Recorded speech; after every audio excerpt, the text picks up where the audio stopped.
할렐루야! 오늘도 중고등부 예배에 오신 여러분들을 진심으로 환영하고 축복합니다. 다 같이 사도신경 하심으로 예배를 시작하겠습니다. 나는 전능하신 아버지 하나님 천주의 창조주를 믿습니다. 나는 그의 유일하신 아들 우리 주 예수 그리스도를 믿습니다. 그는 성령으로 잉태되어 동정녀 마리아에서 나시고 본디오 빌라도에게 고난을 받아 십자가에 못 박혀 죽으시고 장사된 지 사흘 만에 죽은 자 가운데서 다시 살아나셨으며 하늘 오르시어 전능하신 아버지 하나님 우편에 앉아 계시다가 거기로부터 살아있는 자와 죽은 자를 심판하러 오십니다. 나는 성령을 믿으며 거룩한 공교회와 성도의 교제와 죄를 용서받는 것과 몸의 부활과 영생을 믿습니다. 아멘. 내 모든 삶의 행동 주 안에 주님 안에 있네. 나의 숨쉬는 순간들도 내 모든 삶의 걸음 주 안에 내 길도 주 안에 나의 숨쉬는 순간들도 Singing la la la la la la la la la la la la la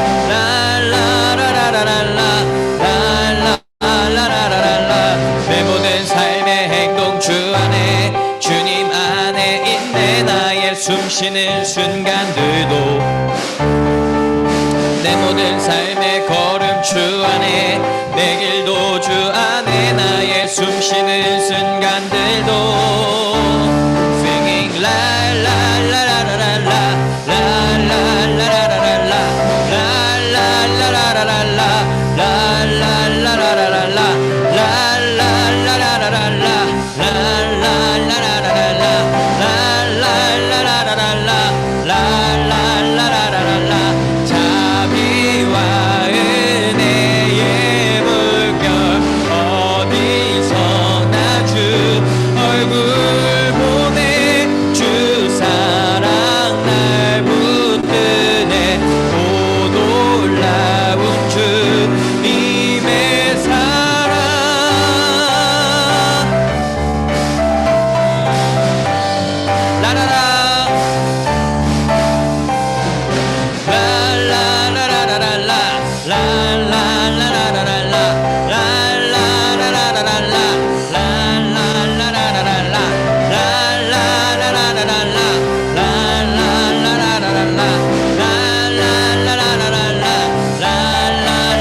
승리하였네. 어린 양의 보혈로 우리 보혈의 능력으로 서리라. 승리하였네. 어린 양의 보혈로 주 내게 승리 주셨네. 승리하였네. 승리하였네. 어린 양의 보혈로 우리 보혈의 능력으로 서리라. 어린 양의 보혈로 주 내게 승리 주셨네. 승리하였네. 승리하였네. 어린 양의 보혈로 우리 보혈의 능력으로 서리라. 승리하였네. 어린 양의 보혈로 주 내게 승리 주셨네.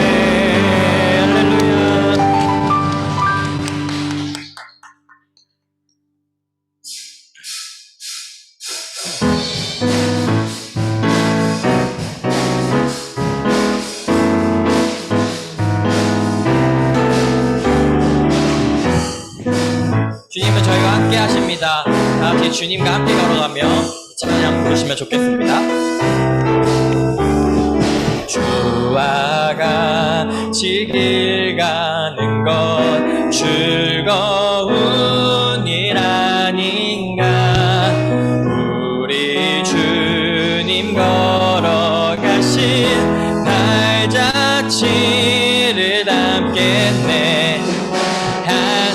한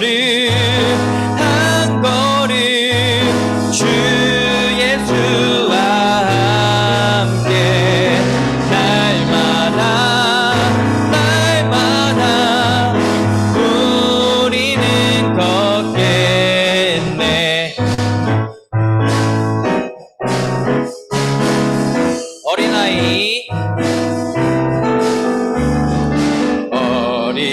어린아이 같은 우리 미련하고 약하나 주의 손에 이끌리어 생명길로 가겠네. 한 걸음 주 예수와 함께 날마다 우리는 걷겠네.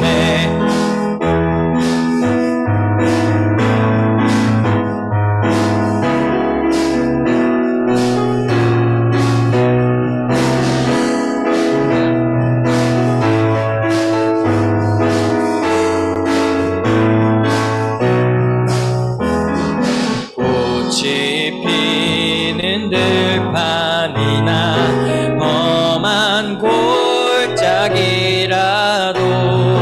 주가 인도하는 대로 주와 같이 가겠네. 옛 선지자의 녹같이 우리들도 천국에 들려 올라갈 때까지 주와 같이 걷겠네.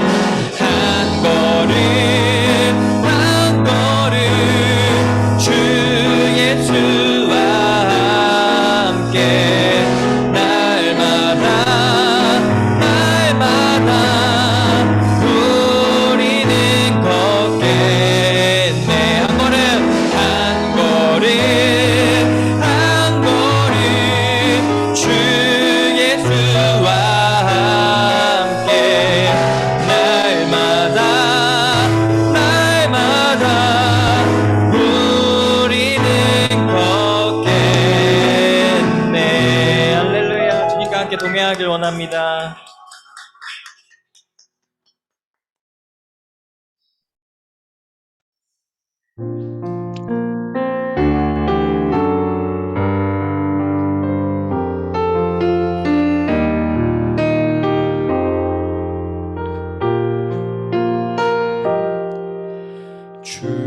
주님 다시 오실 때까지 나는 이 길을 가리라.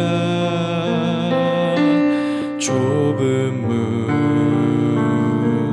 좁은 길 나의 십자가 지고 나의 가는 이 길 끝에서 나는 주님을 보리라.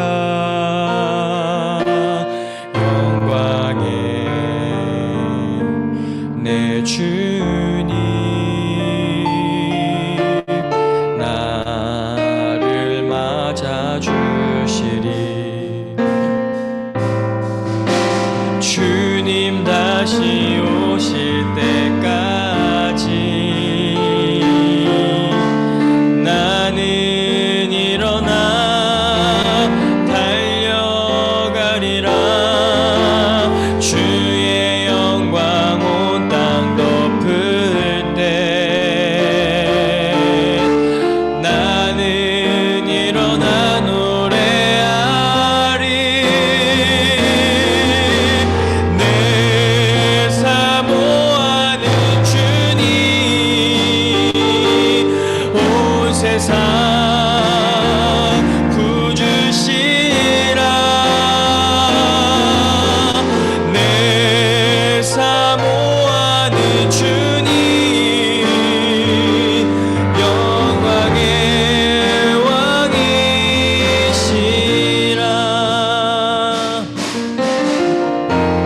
다시 한번 찬양 드리시겠습니다.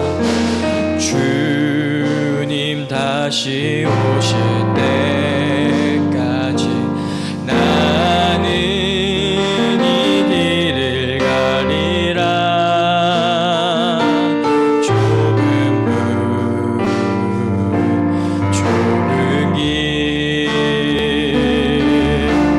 나의 십자가 지고 나의 가는 이 길 끝에서 나는 주님을 보리라. 영광의 내 주님 나를 맞아주시리. 주님 다시 오실 때까지 나는 일어나 달려가리라. 주의 영광 온 땅 덮을 때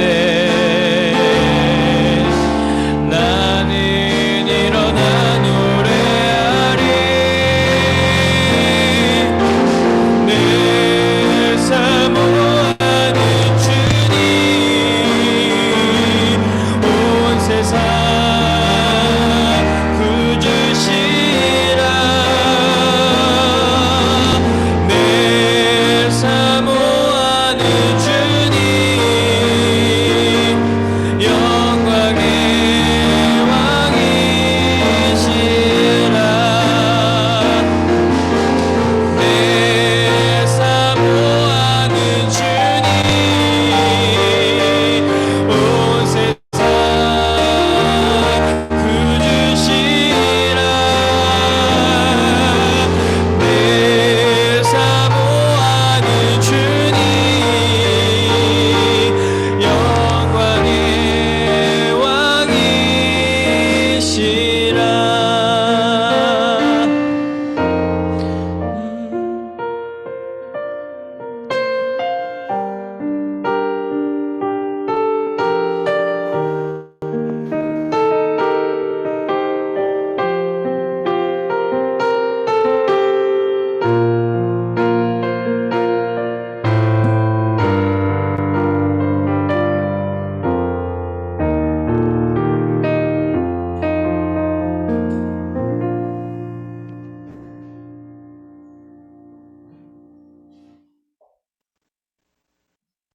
네, 기도하도록 하겠습니다. 하나님 아버지, 오늘 이렇게 좋은 날 다 같이 모여 예배드리게 해주신 은혜 감사드립니다. 이제 곧 가을을 지나 겨울이 되어가며 날씨가 쌀쌀해져 가고 있습니다.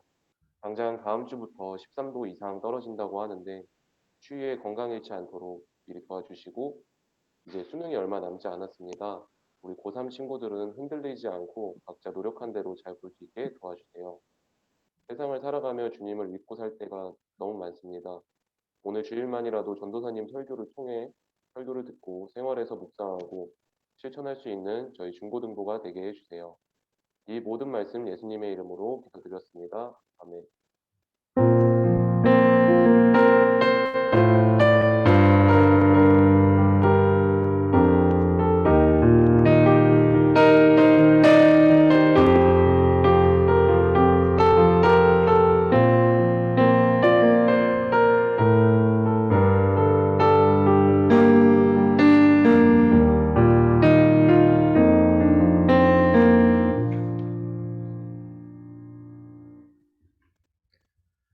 이 시간 우리에게 주신 하나님 말씀 봉독하겠습니다. 오늘 우리에게 주신 하나님 말씀은 다니엘서 1장 8절에서 9절 말씀입니다.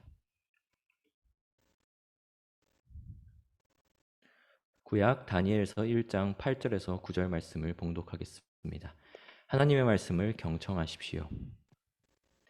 다니엘은 뜻을 정하여 왕의 음식과 그가 마시는 포도주로 자기를 더럽히지 아니하리라 하고 자기를 더럽히지 아니하도록 환관장에게 구하니 하나님이 다니엘로 하여금 환관장에게 은혜와 긍휼을 얻게 하신지라. 하나님께서 이 말씀을 통해 은혜 주시기를 원합니다. 우리 설교 말씀 듣기 전에 잠깐 기도하도록 하겠습니다. 주님, 우리에게 주의를 허락하시고 그리고 함께 예배할 수 있는 공동체를 허락해 주시면 감사합니다.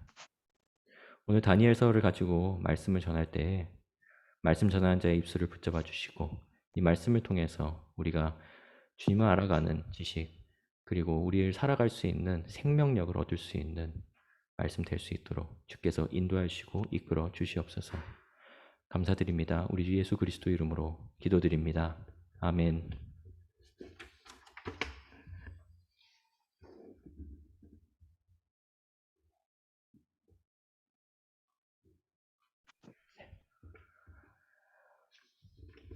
오늘 말씀은 구별된 자, 동행하는 자라는 제목으로 설교 말씀 전하도록 하겠습니다. 오늘 말씀의 주인공은 다니엘입니다. 다니엘은 여러분이 잘 아시다시피 다니엘의 이야기는 이스라엘의 바벨론이라는 강대국에 점령당해서 이스라엘 백성들이 포로로 끌려갔을 때의 배경을 담고 있습니다. 그러니까 그때 당시에 이스라엘 주변에 여러 가지 나라들이 있었는데 그중 가장 강대국이 어디였느냐? 바로 바벨론이라는 나라였는데요. 바벨론은 철기 문명. 그러니까 여러분 이제 역사 시간에 배우셨죠? 뭐 구석기, 신석기, 그러니까 뭐 이제 뭐 뗀석기부터 시작해가지고 간석기, 그리고 뭐 이제 청동기, 그 다음에 철기 문명 이런 식으로 이제 문명이 점점 발전해가는 것을 보셨는데 거기 그 중에서 바벨론은 철기 문명을 가지고 있던 나라였어요. 철기 문명을 가지고 있다는 건 무엇이냐? 힘이 강하다는 거죠. 그러니까 국방력이 강하고 굉장히 힘이 강한 나라였다는 사실입니다. 그런 강대국 바벨론에게 끌려가서 포로 생활을 하고 있던 그 이스라엘 민족들의 그 상황이 바로 다니엘서의 배경입니다. 백성들은 포로로 끌려갔습니다. 그리고 말씀의 주인공 다니엘 역시 포로로 끌려갔습니다. 하지만 다니엘은 포로이긴 하지만 특별한 대우를 받는 사람이었습니다. 그는 워낙 지혜롭고 능력이 출중했기 때문에 남들과 같이 끌려가긴 했지만 최강 국가였던 바벨론 왕의 비서 자리로 뽑혀서 갔습니다. 이야기를 들으시면 여러분은 어떤 생각이 드시나요? 일반적으로 많은 사람들은 대단한 결과에 크게 집중합니다.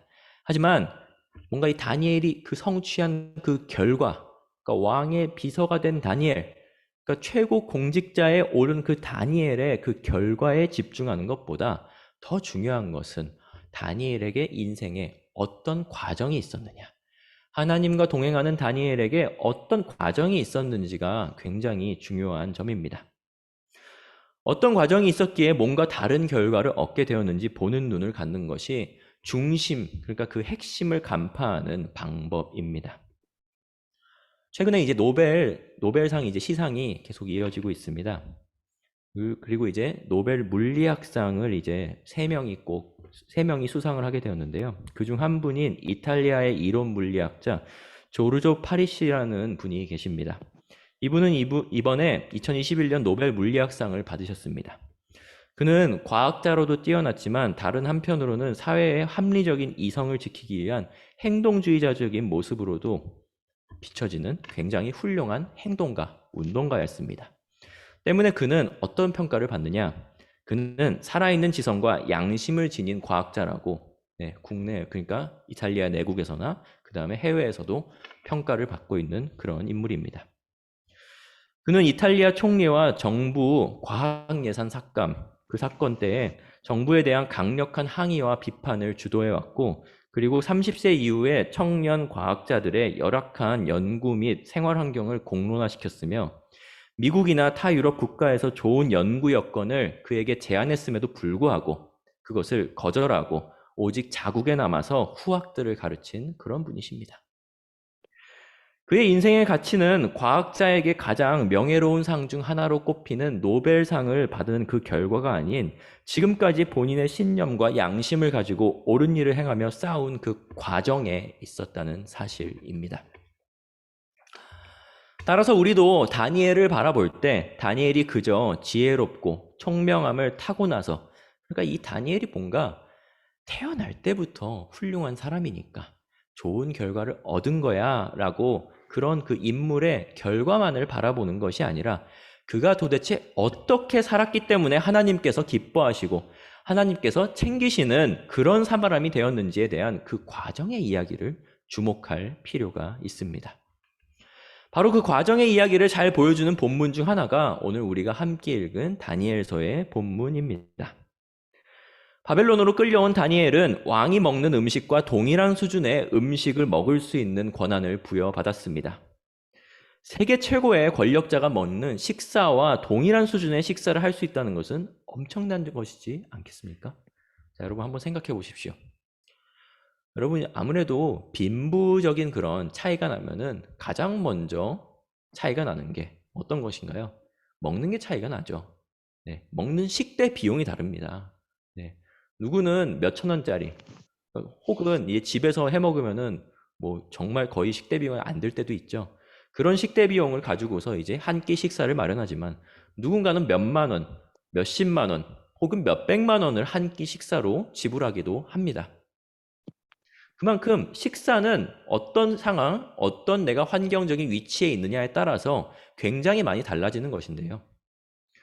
바벨론 왕 한번 식사를 생각해 봅시다. 그때 당시에 세계 최고의 권력자였어요. 세계 최고의 권력자에게는 이제 세계 최고의 식재료들이 오겠죠. 네, 가장 좋은 식재료들이 올 것이고, 그리고 궁정에 아마 정말 뛰어난 요리사들이 있었을 것입니다. 그런 밥상을 왕이 먹는 것과 동일한 수준의 밥상을 먹을 수 있었던 게 바로 다니엘이었습니다. 왕이 하사하는 고품질의 고기 그리고 포도주가 있는데도 불구하고 다니엘은 이 식사를 제공받았을 때 어떤 태도를 취했느냐? 다니엘은 놀랍게도 이 음식들을 거절합니다. 여러분도 고기를 좋아하지 않으시나요? 근데 고기를 먹으면 여러분이 더러워지나요? 더러워지진 않죠. 고기를 싫어하는 사람도 있긴 합니다만 보통 맛있는 고기를 먹으면 대부분 사람들은 행복해합니다. 거리에 수많은 고깃집들이 있고 매일 거기서 숯불 연기가 올라오는 광경을 보면은 얼마나 많은 사람들, 그리고 특히 우리 한국 사람들은 얼마나 많은 사람들이 고기를 구워 먹는 것을 좋아하고 즐기는지를 단번에 알 수가 있습니다. 하지만 그 기쁨을 다니엘은 거절했습니다. 적국의 왕이, 그러니까 그 이스라엘의 뭔가 대치 관계에 있는 그런 왕이 주는 음식이기 때문에, 그런 자존심 때문에 그 음식을 거절한 것이 아닙니다. 그 음식들은 왕의 음식이기 이전에 하나님께 미리 바친 것들이 아니었고 이스라엘의 율법대로 동물을 잡지 않은 부정한 음식이기 때문에 다니엘은 그 음식들을 거절했습니다. 자, 여러분 우리가 생활하는 데 있어서 헌금을 하나님께 떼어 드리죠. 그런데 우리가 이제 10분의 1, 11조를 헌금을 드립니다. 그 11조는 나에게 온 하나님께서 주신 그 분량의 10분의 1을 하나님께 먼저 떼어드리는 그런 의미가 있죠. 음식도 마찬가지입니다. 이때 당시에 이제 음식이 주어지면은 이스라엘 민족들은 먼저 하나님께 떼어드리는 그런 문화가 있었습니다. 하나님께서 주신 규율이에요. 하지만 그런 것들을 지키지 않은 음식, 그리고 하나님의 방식대로 도축하지 않은 그런 음식들, 고기들, 그런 부정한 음식들을 다니엘은 거부했습니다. 그는 음식에 대한 특혜가, 그러니까 왕이 먹는 음식을 다니엘에게 주는 그런 특혜가 다니엘 자신을 넘어뜨리려는 유혹이라고 판단했고, 기름진 음식을 통해서 내면이 지배당하지 않도록 자기 자신을 지켰습니다. 독일의 인류학자 중에 루트비히 포이어바흐라는 분이 계십니다. 이분은 이제 철학자이자 인류학자이시기도 하신데요. 근데 이분의 이제 가장 유명한 저서는 이제 기독교에 관한 책을 쓰신 것이 가장 유명한 저서이긴 합니다. 나중에 혹시 이제 지금은 조금 어려울 것 같고, 네, 청년이 되시거나 이제 20대 이후에 읽어보시면 굉장히 좋은 저자 중에 한 명입니다. 근데 그분이 남기신 말 중에 이런 말이 있습니다. 사람은 그가 먹는 바 그 자체다. 사람은 그가 먹는 바 그 자체다. 이 말은 어떤 의미이냐? 이 말은 무엇을 먹는지가 그 사람을 형성한다는 의미입니다. 음식은 별것 아닌 것 같아도 한 사람의 내면을 지배하고 한 사람의 정체성을 형성합니다. 다시 말하면 바벨론 음식을 먹으면 바벨론 사람이 되는 것이고, 각종 고칼로리의 기름진 음식을 먹고 포만감에 빠지면 하나님을 잃어버리고, 그리고 이방 왕에게 충성을 맹세해버리는 우를 범하기 쉽다는 이야기입니다. 네. 여러분, 우리 한국 사람은 한국 음식을 먹으니까 한국 사람의 이제 정체성이 어떻게 보면 형성이 되는 거거든요. 네. 제가 이제 외국에서 공부를 하던 시절에 그때 당시에는 이제 뭐 K-팝이 이렇게 인기가 있거나 한국의 문화적인 위상이 지금처럼 높지는 않았습니다. 네, 뭐 한 10년 전 뭐 이렇게만 해도 그렇지 않았거든요. 네. 그랬는데 이제 그때 이제 외국 생활을 많이 하시던 분들이 저한테 했던 조언 중에 하나가 학교 가기 전에 마늘이 들어간 음식은 먹지 말고 가라. 네. 마늘 냄새가 우리한테는 굉장히 거부감이 없지만 뭐 김치에도 마늘이 들어가고 그리고 한국 음식에도 향을 내기 위해서 마늘을 굉장히 많이 넣죠. 그리고 우리는 마늘을 또 씹어서 먹잖아요. 네. 그러니까 마늘이 들어간 것들은 이제 좀 피해라. 그런 이야기를 많이 들었습니다. 그런 내가 먹고 있는 것들이 어떻게 보면 내가 가지고 있는 한국인의 정체성을 형성하는 것이고, 그리고 나는 그 정체성을 가지고 있기 때문에 다른 마늘의 냄새, 다른 마늘 먹은 사람을 만나도 그것이 불편하지 않은 것이죠. 하지만 우리는 이제 때로는 뭐 이제 중동에 계신 어떤 분을 만났는데 그분이 가지고 있는 향신료나 뭔가 몸에서 나는 냄새가 불편할 때도 있습니다. 제가 이스라엘에 이제 간 적이 있는데 이스라엘에 살고 있던 그 친구가 있어서 좀 이제 오랫동안 머물게 된 경험이 있습니다. 근데 이제 이스라엘에 있으면서 현지 음식을 저는 이제 그 지역에 가면은 그 지역 음식을 좀 꾸준히 먹으려고 노력을 하는 편인데 현지 음식을 이제 많이 먹다 보니까 그쪽에 이제 양고기를 많이 꾸준히 먹게 되었습니다. 양고기를 이제 꾸준히 섭취하다 보니까 어떤 몸의 변화가 생겨나느냐. 한 2주가 지나니까 내가 예전에 맡았던 그 중동 사람들한테 났던 그 냄새가 내 몸에서 나기 시작하는 거예요. 네. 그러니까 이 정체성이 점점 바뀌어가는 것이죠. 그러니까 왕이 주는 음식, 왕이 제공하는 그 음식을 먹으면은 다니엘의 정체성 형성에 변화가 생길 수 있기 때문에 다니엘 자체가 가지고 있던 그 신념과 그 정체성이 무너질 수 있기 때문에 다니엘은 그 고칼로리의 음식, 그것들을 저버리고 자신의 정체성을 뚜렷하게 지키고자 노력했습니다. 그 정체성이 무엇입니까? 바로 하나님의 민족 이스라엘 백성이라는 그 정체성입니다. 다니엘은 철저하게 자신을 관리했고 그는 남들과는 다른 구별된 사람이었습니다. 성경에서의 구별은 하나님의 일에 사용되기 위해 따로 구분되는 것을 이야기합니다.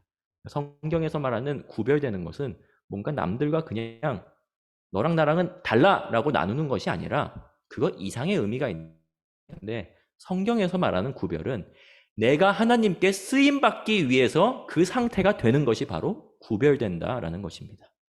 다니엘은 그래서 그런 의미에서 구별되기 위해서 이러한 하나님의 일에 사용되기 위해서 철저하게 자신을 관리했습니다. 다니엘은 구별된 과정이 있었기 때문에 쓰임받았고 그가 단순히 운이 좋았거나 머리가 좋아서 쓰임받았던 것은 아니었습니다. 그렇다면 우리는 다니엘처럼 어떻게 하나님의 백성, 하나님의 자녀로서 구별받을 수 있을까요? 우리도 뭔가 다니엘과 같이 다른 식단이 필요한 것일까요? 물론 올바른 음식을 먹는 것도 굉장히 중요한 일입니다.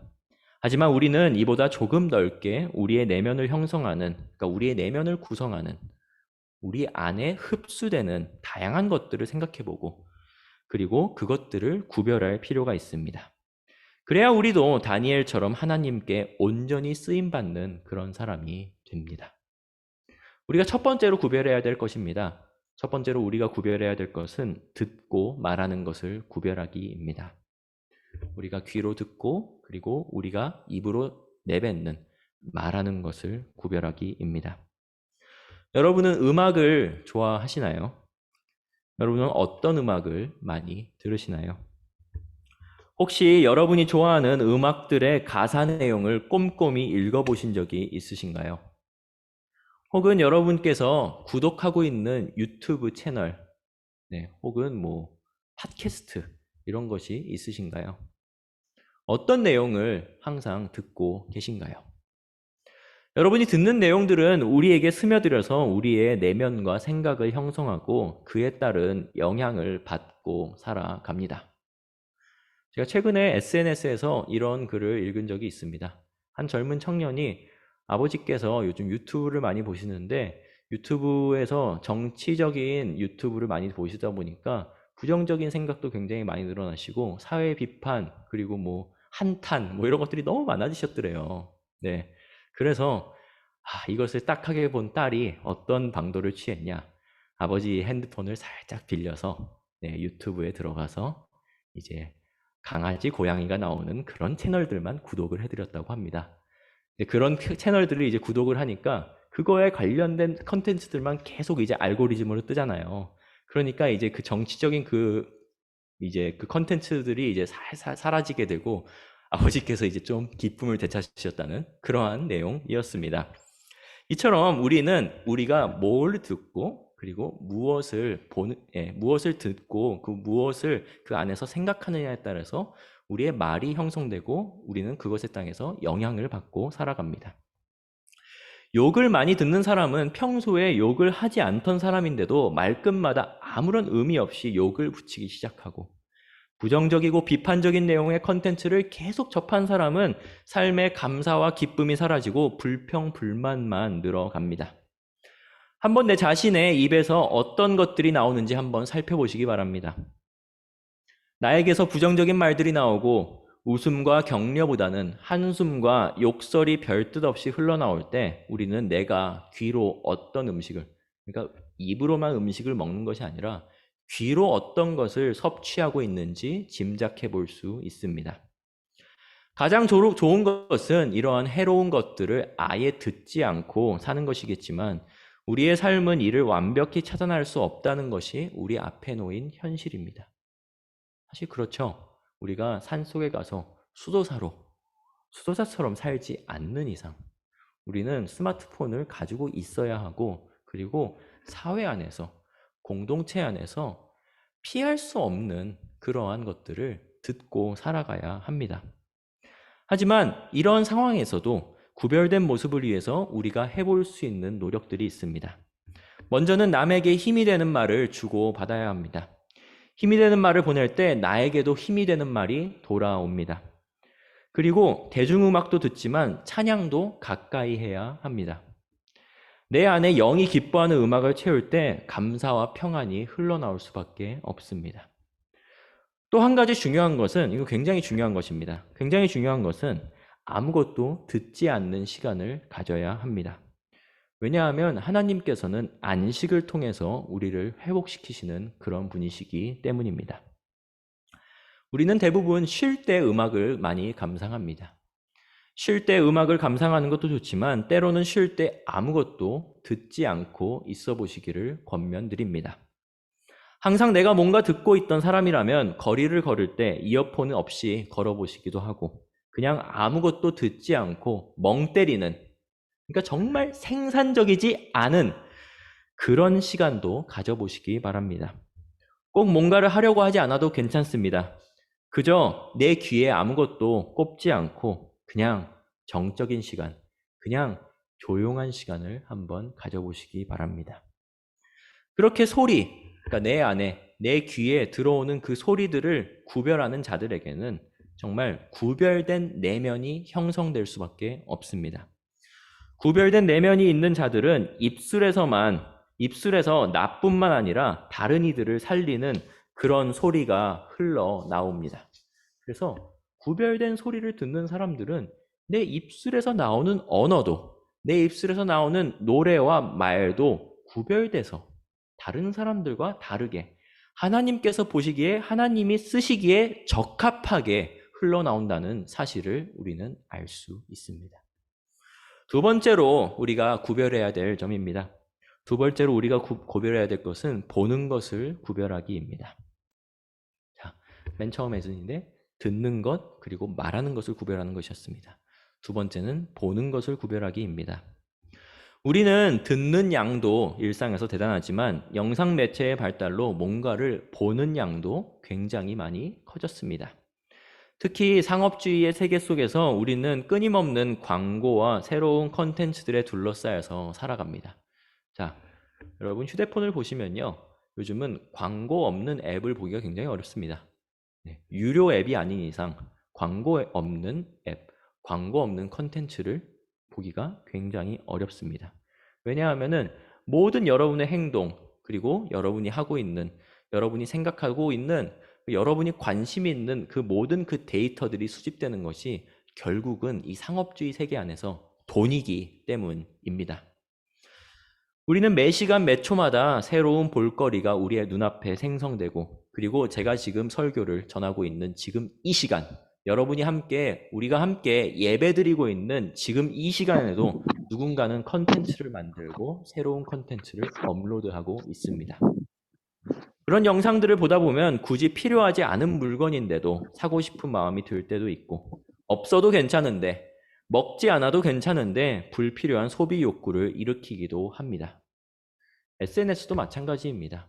이제 사진이 계속 뜨는 그 SNS 컨텐츠를 보다 보면 사실 그 SNS는 이제 인스타그램 같은 걸 보면은 이전에는 그 인스타그램이 보통 이제 사진과 일상을 공유하는 데 머물렀던 SNS였죠. 하지만 이제 인스타그램이 업데이트가 되면서 바뀐 게 무엇입니까? 쇼핑 탭이 생겼죠.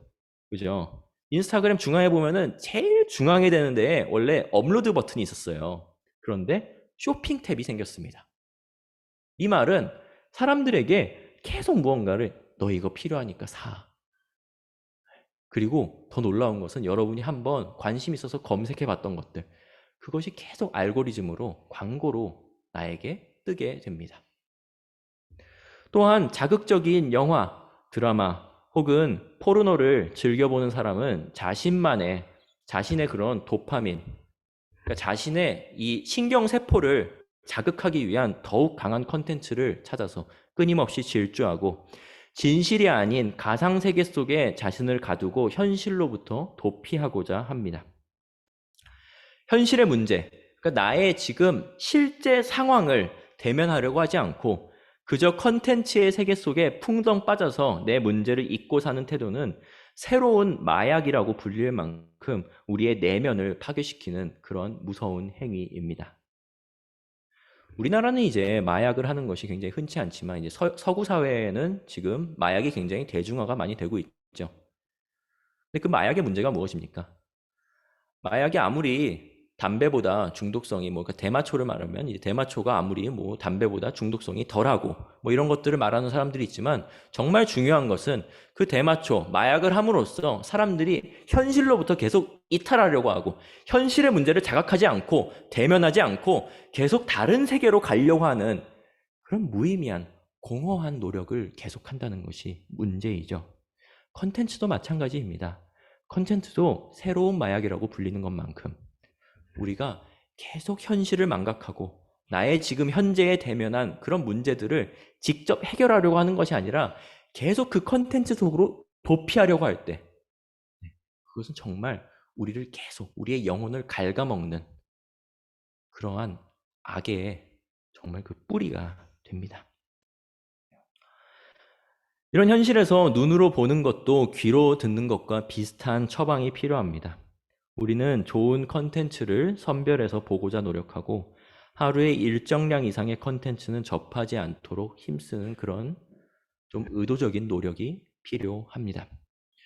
여기에 한 가지를 더하면 컨텐츠에 빠지려 하지 않고 비판적으로 접하는 태도를 가지시기를 여러분께 권면드립니다. 요즘 말은 아니죠. 제가 어린 시절부터 계속 쓰던 단어입니다. 덕질이라는 말이 있습니다. 덕질은 이제 덕질의 어원은 일본의 매니아들, 그러니까 무언가에 빠져서 어떠한 무언가 컨텐츠, 애니메이션, 그런 것들에 이제 빠져가지고 좀 미쳐 있는 사람들, 그런 사람들 지칭하는 말 중에 이제 오타쿠라는 말이 있었죠. 근데 그 오타쿠라는 단어가 이제 한국에 건너오면서 덕질이라는 이제 좀 단어로 이제 변형이 된 걸로 알고 있습니다. 그 덕질은 많은 사람들이 좀 자랑스럽게 여기는 경우도 있는데요. 전혀 건강한 행위가 아닙니다.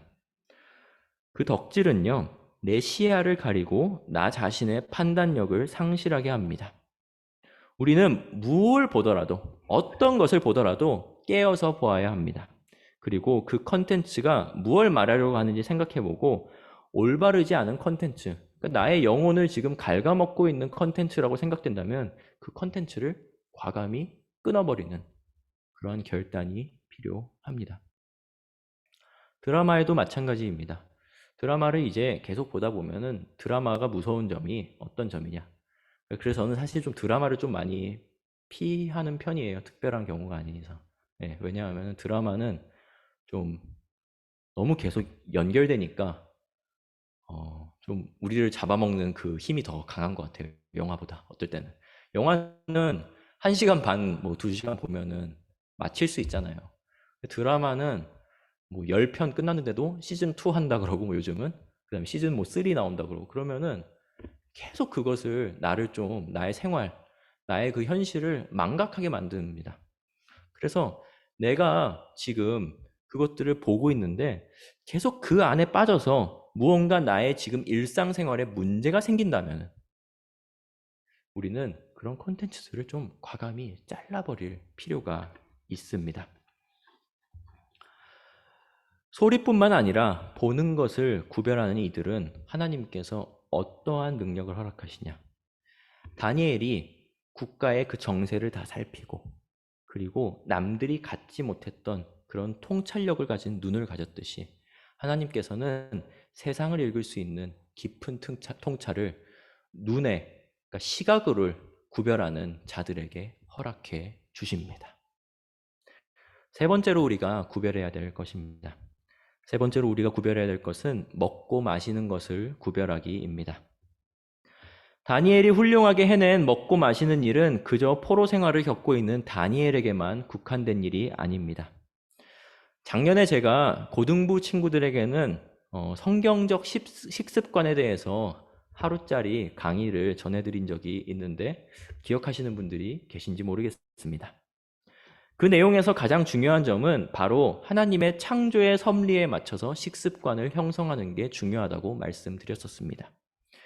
이 말은 다시 설명해 드리면 사람이 가공한 음식을 즐기는 것이 아니라 하나님께서 만드신 그 올바른 자연의 식재료를 가지고 만들어낸 음식들을 먹는 것은 하나님 나라의 일꾼으로 쓰임받을 수 있는 건강한 신체와 정신을 마련하는 그런 기반이 된다는 사실입니다. 하나님께서는 자연의 최고의 것들을 배열해 두셨습니다. 그리고 그것들을 적절히 섭취할 때 우리의 육체와 우리의 정신을 맑고 건강하게 유지할 수 있도록 설계해 두셨습니다.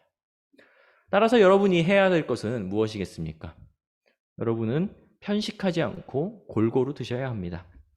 인공적이고 자극적인 패스트푸드보다는 최대한 자연스러운 음식, 그러니까 집에서 어머니께서 해주시는, 혹은 아버지께서 해주시는, 집에 누군가가 요리를 하시든지, 혹은 여러분이 좀 해먹어도 됩니다. 그런 음식을 먹도록 노력하세요. 그게 먹고 마시는 것을 구별하는 방법입니다. 먹고 마시는 것을 구별하는 이들에게 하나님께서는 하나님 나라의 일꾼으로 건강히 쓰임받을 수 있는 육체적이고 정신적인 기반을 마련하십니다. 오늘 이 본문을 통해서 우리는 구별된, 그러니까 세상과 세상의 큰 흐름, 그 주류와 구별된 다니엘에 대해서 배웠습니다. 다니엘은 구별된 과정이 있었던 사람이고 그 구별은 다니엘을 하나님의 일꾼으로 온전히 쓰임받을 수 있도록 세웠습니다. 다니엘의 때보다 지금 우리가 살고 있는 지금 2021년 사회에는 구별되어야 하는 부분들이 더 많아진 것 같기는 합니다. 듣는 것을 구별해야 되고 보는 것을 구별해야 하며 먹는 것도 구별해야 합니다. 하지만 이 구별됨을 통해서 하나님께서는 우리에게 다른 이들을 살리는 소리를 흘러나올 수 있게 하시고요. 그리고 세상을 읽을 수 있는 통찰의 눈과 하나님 나라의 일을 적절히 감당할 수 있는 건강한 신체, 건강한 정신을 주시겠다고 우리에게 약속하셨습니다. 이 모든 것들을 구별하는 일 굉장히 쉽지 않습니다. 굉장히 어렵습니다. 하지만 우리는 할 수 있습니다. 왜냐하면 우리 안에 예수 그리스도께서 우리와 함께 동행하시기 때문입니다. 오늘 말씀의 뒷부분에, 그러니까 오늘 말씀에 읽지 않은 그 뒷부분에 구별된 음식을 먹었던 다니엘이 어떤 결과를 거두었는지 그런 내용이 담겨 있습니다. 다니엘서 1장 15절 말씀인데요. 제가 여러분께 봉독해 드리겠습니다. 열흘 후에 그들의 얼굴이 더욱 아름답고 살이 더욱 윤택하여 왕의 음식을 먹는 다른 소년들보다 더 좋아 보인지라. 다니엘은 왕의 음식을 먹지 않았습니다. 다니엘은 자신의 신념, 자신의 양심, 자신이 가지고 있는 그 정체성을 지키고자 이스라엘 민족이 먹는 방식대로 음식을 섭취했습니다. 바벨론은 당시에 이제 여러 나라 주변국들, 그들의 식민지에서 최고의 엘리트들을 수집해서 그리고 그 엘리트들에게 이제 국가 정책과 관련된 일들을 맡겼었는데 그 여러 소년들 중에서 왕의 음식을 먹었던 그런 소년들보다 그런 왕의 음식을 먹지 않았던 다니엘의 얼굴이 오히려 더 빛이 나고 윤택했다는 말입니다. 사랑하는 우리 중고등부 친구들, 세상의 음식, 세상의 컨텐츠를 남들만큼 섭취하지 않는다고 해서 두려워하지 마십시오. 유행에 조금 뒤떨어져도 괜찮습니다. 남들이 듣는 것 다 듣고 다 보지 않아도 괜찮습니다. 지금 뭐 요즘 뭐가 유행이래, 뭐가 인기래, 너 이거 봤어? 라고 물어볼 때 볼 수도 있죠. 하지만 너무 그런 것들에 허겁지겁 따라가려고 노력하지 않아도 된다는 이야기입니다. 우리는 우리가 가진 하나님의 백성이라는 그 정체성 안에서 우리를 지키고 우리를 구별하는 데 더욱 우선순위를 대고 살아야 한다는 이야기입니다. 다니엘이 구별된 음식을 먹고 빛을 발했듯이 예수님과 함께 구별된 자리로 나아가면 우리에게 광채가 납니다.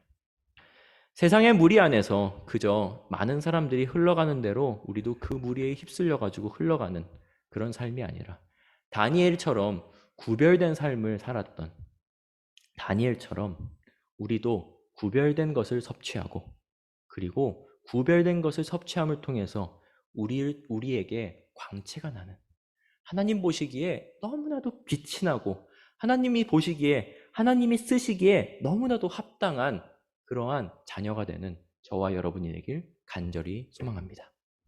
기도하겠습니다.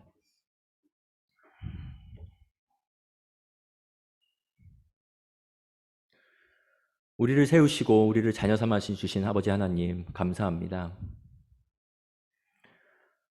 우리를 아버지의 자녀 삼아 주셨으니 우리가 주님 앞에서 구별된 자 되기를 소망합니다. 남들이 하는 것 열심히 나도 따라가고 남들이 아는 것, 남들이 보는 것, 남들이 듣는 것 나도 그것들 열심히 따라가려고 하지 않겠습니다.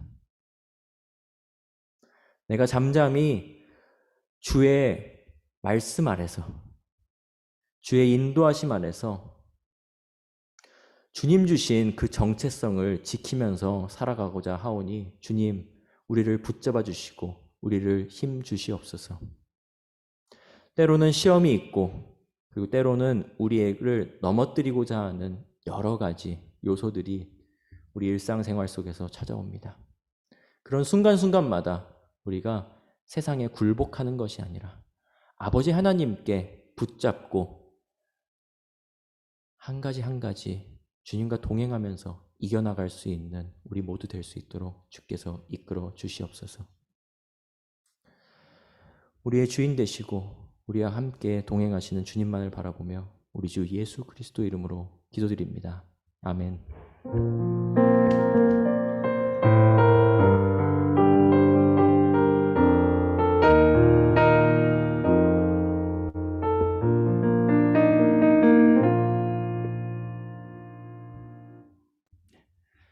오늘 우리 결단 찬양 함께 부르겠습니다.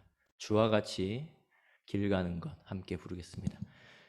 주님과 함께 길 가는 것이 세상의 어떤 그 주류의 흐름을 따르는 것보다 기쁘고 감사하고 평안한 일이라는 것을 확신하는 마음으로 우리 오늘 다니엘을 함께 생각하면서 이 찬양 함께 부르도록 하겠습니다. 주와 같이 길 가는 것입니다.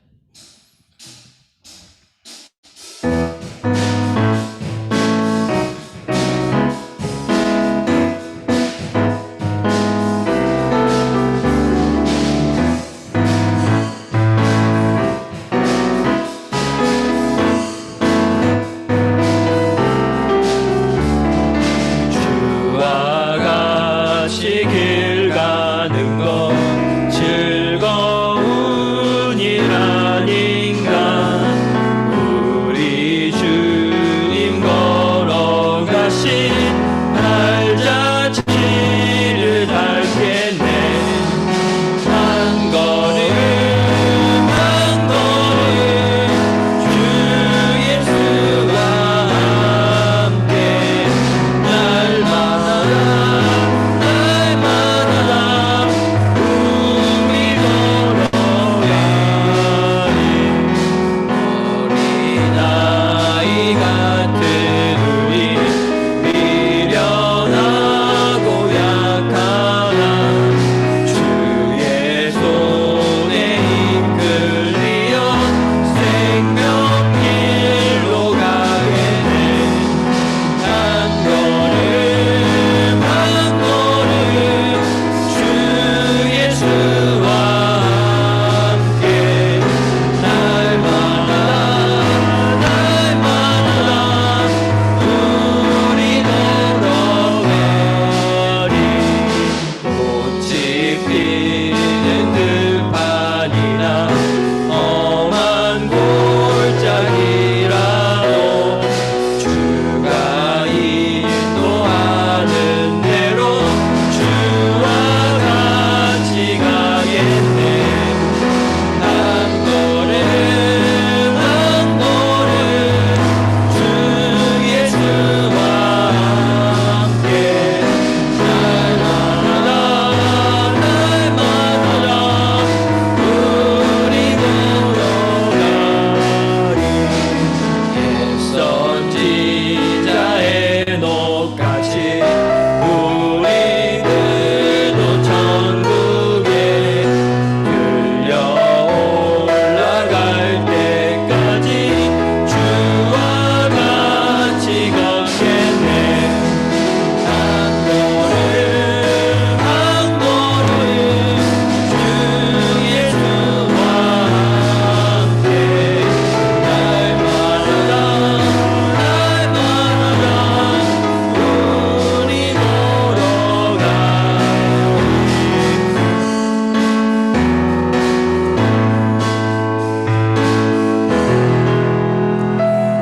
아멘. 우리가 삶을 살아가면서 매일매일의 삶 속에서 한 걸음 한 걸음을 나 홀로 걷는 것이 아니라 세상의 것에 의지해서 걷는 것이 아니라 주님과 함께 걸어갈 수 있는, 주님과 함께 동행하면서 나아갈 수 있는 우리 모두가 되기를 간절히 소망합니다. 우리 주님께서 알려주신 주기도문으로 오늘 예배 마치도록 하겠습니다. 주기도문 하겠습니다. 하늘에 계신 우리 아버지, 아버지의 이름을 거룩하게 하시며 아버지의 나라가 오게 하시며 아버지의 뜻이 하늘에서와 같이 땅에서도 이루어지게 하소서. 오늘 우리에게 일용할 양식을 주시고 우리가 우리에게 잘못한 사람을 용서하여 준 것 같이 우리 죄를 용서하여 주시고 우리를 시험에 빠지지 않게 하시고 악에서 구하소서. 나라와 권능과 영광이 영원히 아버지의 것입니다. 아멘.